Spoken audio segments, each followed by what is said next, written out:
Warning, this video may contain profanity or some really horrible memes. You thought to do a runner? You're fucking wrong, you little shits.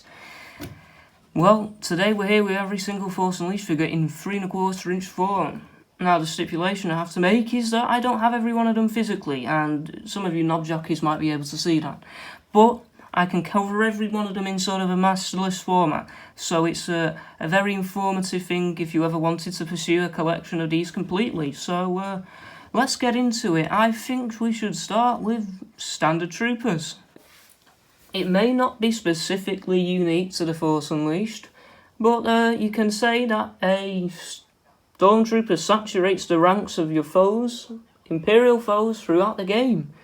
Yep, you fight a lot of these fuckers. They're fucking everywhere. I swear, you can't get fucking rid of them. But, whereas this may not be necessarily a unique figure in terms of merchandising, it's important to cover it because, you know, I don't want to omit anything. But I won't be showing that Scout Troopers basically repurposed to fill a pseudo-sniper role, because I'm just fucking lazy. Deal with it. Make your own review. So, obviously, this figure has a ball joint at the head, ball joint at the shoulders, ball joint at the elbows, ball joints at the torso, swivels at the wrist, swivels at the hips, ball joints at the knees, and ball joints at the ankles. I still struggle with naming a fucking articulation on the anatomy. Here is a shot of the back from this Stormtrooper. So, there you go. This standard Stormtrooper, lightsaber fodder, just basic bloke, plastic boy. And here is the guy who sends him to die, basically. The Stormtrooper Commander. Now, apart from the conceptual design of this figure being amazingly immaculate in its conception, because it's a bit like a 501st, it has some similarities aesthetically, but I think that the Stormtrooper Commander is a figure who's kind of lazy because it's just a repaint of the 30th Anniversary Collection Vintage Original Trilogy reused with a different fucking head sculpt. That's just painted. Now we are lucky to have this figure because it actually is very accurate to its depiction in the Xbox 360 version and PS3 version of the Force Unleashed. So there we are. Obviously its articulation is the same as the previous Stormtrooper figure I covered, but I think as a creative decision, Hasbro made the right choices. Someone's been brown-nosing his higher-ups. Yeah, there isn't any sexual references in my videos at all. Liar! Especially without the head sculpts. Obviously, it's the most goofy looking fucking head sculpt I've seen for a Stormtrooper. Something must have happened to the clone genes. Here's what he looks like from the back. Obviously, the Stormtrooper Commander is the same as pretty much every other Stormtrooper figure that I've made. Nothing else to describe apart from he's got blue on him. You really can polish a turd. Incinerator Trooper. So, essentially, it's just the Incinerator Trooper, but Hasbro omitted the pauldron that is necessary for so it to actually be a completely accurate rendition of what they look like in the Xbox 360 and PS3 versions. They didn't give him the flamethrower. They could have made a unique weapon for that, but that's pointing out the creative limitations in the Hasbro design team, and there's no point doing that because they made a fair few mistakes. But I'm glad that we actually got this as a figure because, you know, they're under no real obligation, and it's actually quite a good decision if you think about it, because The Force Unleashed was a very popular game. Now, apart from that, the articulation's the same, so I'm not going to mention the articulation, because if viewer retention is what it is, and your brain can retain information faster than a 4-year-old, which I hope I'm not having 4-year-olds watching this video, because I'd be held accountable for some real bad mouth for toddlers, but not much else to say. That's what he looks like from the back. Look at those fucking focusing issues. My God. Jesus. Shadow Trooper time. Now these were packed in with the Emperor Palpatine figure that I'm about to cover. But essentially, you know, same thing, but obviously you got the duality of dark grey and lighter grey with black, and the only actual incongruence with the depiction of the Wii version is that the fact that, and PS2 version, is the fact that they don't have blue visor lenses. So Hasbro did a very good job on making these, but unfortunately they're not completely accurate to their depiction in the in the old generation versions of The Force Unleashed. Apart from them being looking very nice, these aren't very expensive figures, are quite common. Here we go, here is our transitioning Shadow Trooper with the lack of opacity, as I mentioned in the Every Stealth Trooper video. Please go and watch that if you are a masochist. Now, this figure is the same as the previous 4 figures that I have covered. Do you want me to repeat the same fucking thing? No. So let's do ourselves all a favour and just say, here's Shadow Trooper. It's got blue highlights. They forgot to put blue visor lenses, which bugs me because it's inconsistent with what they actually are depicted as. But, you know, you can't really fault Hasbro. They got pretty much everything else down to a T. That's what he looks like from the back. I know it looks like a bit discoloration, but I'm pretty sure when there's light exposure to even the sealed ones, it has a similar appearance. So, you know, what can you do? Now here are the Evo Troopers. Now there is the sealed one, which is the other variant that I will cover.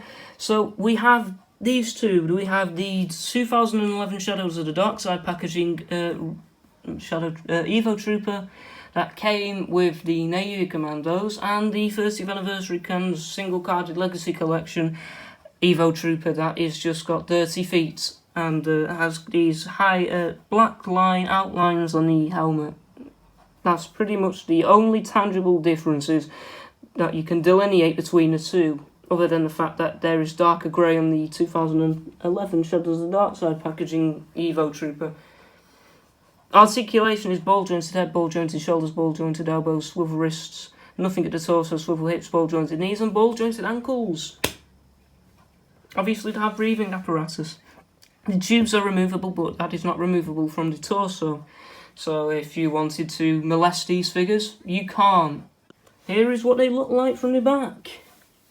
Now, unfortunately, the one that I purchased does not have the thermal detonators, but it would look exactly the same. So if there's any discrepancies, you can't really apologise for that. Go fuck yourself. Here is the final camouflaged Evo Trooper variant. So obviously, very nice stylistic choice by Hasbro. They are in the novelisation of The Force Unleashed. Not much to say, it's just the same thing, but in camouflage. Now we have the Navy Commandos.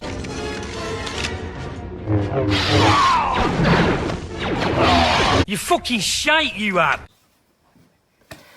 Now the Navy Commandos are a very nice conceptual and stylistic choice by the creators of the previous generation PS2 Wii version of The Force Unleashed. And I think that they are a very, actually, logical concession that the Empire would have to make.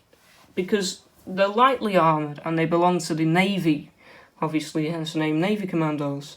So they are essentially just some pseudo-infantry class, marine-based soldiers for the Empire. And they are quite rare figures. They are not the cheapest, and it took me a while to get both these variants. So there is actually a difference between these two. They are essentially reuses, but there is just some painting differences, obviously. In terms of the head sculpts, that has the rangefinder. Okay, if you can get a good look at the rangefinder there. Now, obviously, that has a lack of a rangefinder because that's a Navy Commando officer. That has a pauldron. It also has black pouches instead of the white ones, and there's your differences. As for what they look like from the back, there we are. Now, the original Navy Commando, the normal vanilla Navy Commando, does come packed in with a backpack, but it's actually inaccurate to its actual appearance in the game. So that's how I display it, without its backpack, because I'm a fucking Puritan. Now, apart from that, their articulation is ball joints at the shoulders, you may not notice, but the the armour plating does kind of inhibit the motion and range very severely, actually. Ball joints at the head, ball joints at the elbows, swivels at the wrist, ball joint, real good ball joint at the torso, swivels at the wrist, ball joints at the knees, and ball joints at the ankles. Now we have the Jump Trooper. This is the 30th anniversary collection one. Yeah, it's a bit beaten up. Obviously, it doesn't have the nozzle that goes into its torso, but this is the 30th anniversary collection one, the one that they forgot to pack in with a jetpack. Great. Beautiful, isn't it? Great stylistic choice. Why would they omit something on its first release? But thankfully Hasbro re-released the figure in the Legacy Collection packs, figure packs. Not much to say about this one. Ball joint at the head, ball joint at the shoulders, ball joint at the elbows, swivels at the wrist, nothing at the torso, swivels at the hips, ball joints at the knees, and ball joints at the ankles. That's what it looks like from the back. Get a bit of a sense of perspective. And there you go. That's it. Next up we have Maris Brood, the Sith Fott that, you know, turned to the dark side after her mentor, Shotzi, was murdered. Now, Shotzi has her own figure that was released in the Legacy Collection, and it is still classified as a Force Unleashed figure, despite the fact that it's a general release, obviously. And that's its appearance, Maris Brood's appearance, is a bit beaten up because I've had this figure for quite a while. It does have 2 lightsabers, obviously. Apart from being a bastard to fight in the game. You cannot stop me. The whole planet is on my side.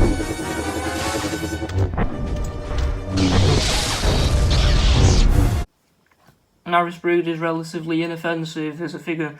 It has ball joints at the ankles so it can stand up effectively. It has swivels at the forearms, ball joints at the knees, no, at the elbows and the shoulders, and the head, swivel at the waist.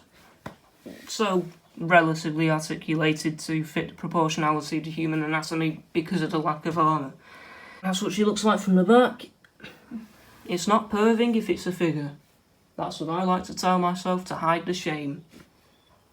Now we have Palpatine. I'm literally having to hold my finger in the backdrop so that it can focus effectively. Thank you for that. Now you can see his hideous face in all of its fucking 180p glory. Thank me for that later. I know, it's a hard wank.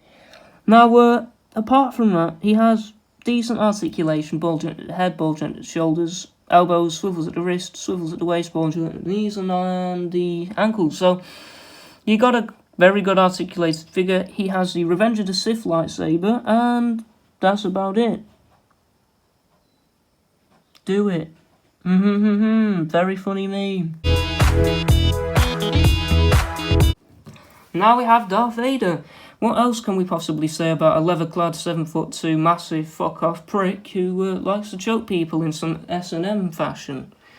Not really much. This is the 30th anniversary collection, Order 66 with Commando bow. But it's essentially the same one. There was a variant. That was the battle damage, duel that he had with Starkiller event at the end of the Force Unleashed figure that was released in the 30th anniversary collection. How many times can I say 30th anniversary collection in a one fucking video?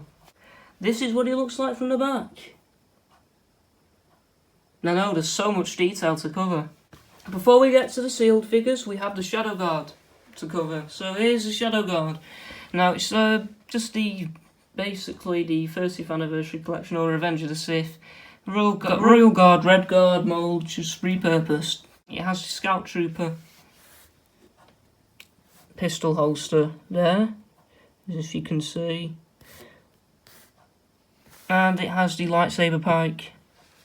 Now, it's a very good figure. I'm saying it because I'm a very big fan of the Shadow Guard as a character in its conceptual elements. So, apart from that, it's got ball joints at the shoulders, nothing at the head, swivels at the elbows, swivels at the wrist, swivels at the hips, ball joints at the knees, and nothing in the ankles. So that renders its posability kind of useless. You'd have to have a stand for any real high octane poses that you want to have with this one. This is what it looks like from the back. Great. I know, isn't it? So now we're going to get on to the sealed figures. So here we are, beginning with Juno Eclipse, the shoe-in love interest character of The Force Unleashed as a figure. Obviously slightly articulated, you can tell there's ball joints in the elbows. I don't know the specifics of the articulation because I don't have these figures loose, I only have them sealed. Now we have Galen Marek in the Raxus Prime gear. Pretty much the same articulation as Juno Eclipse. I presume ball joints at the shoulders, elbows and knees and ankles, swivels at the wrist and the waist. And obviously a ball jointed head. Now we have a very nice figure that Hasbro made the creative decision to actually make, and that is the Militia Elite. That comes packed in with a chain gun. The armour detailing is actually very accurate to how it was depicted in the Xbox 360 and PS3 editions. Clearly, obviously. And there we have the Shadow Stormtrooper transitioning. Here is the Jump Trooper, the revised Jump Trooper that Hasbro released to cover their fuck up where they released one without a jetpack. It's in the same style to the Evo Trooper, which is right next to it. So they make a very good pair together. Here is Proxy.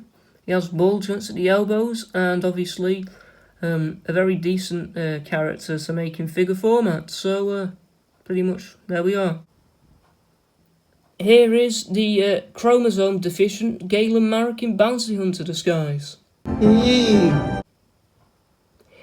Apart from having the same torso as Jango Fett from the Evolution set in the Legacy Collection, which would be ball joints at the shoulders and the elbows, swivels at the forearms and the waist, probably ball joints at the knees and the ankles. Now we have, and here we have one of the coolest, one of the most red creative decisions by Hasbro to make in figure format, the Felucian Warrior. Now it has ball joints at the elbows and the knees, and I presume something at the shoulders, nothing at the head I don't think, but apart from that, there is a real good figure. And we have the other Shadow Stormtrooper that was packed in. Moving on to the figures I don't have, first up we have Ram Kota.